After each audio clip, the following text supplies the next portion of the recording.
Number থেকে 10 number কিসে দেওয়া হবে বলেন তো আপনারা? আপনাদের পড়ার উপর ভিত্তি করে।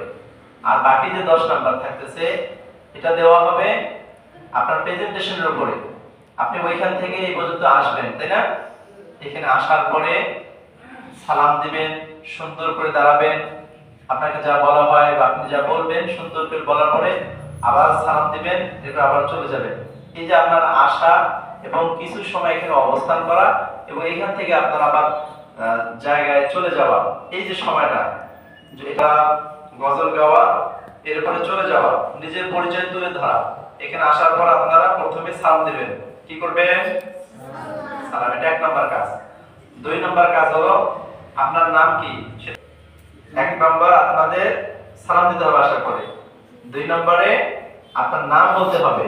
3 নম্বরে হলো আপনি কোন শ্রেণী কোন ক্লাসে পড়েন এটা বলতে হবে। বলার পরে শুরু করতে হবে, এরপরে আপনি আপনার জায়গায় সুন্দর মতো চলে যাবেন। এই কাজগুলো যে সুন্দর মতো করতে পারবে সে 10 নাম্বার পাবে। আর আপনাদের নাম্বার হবে মোট 20 নাম্বার।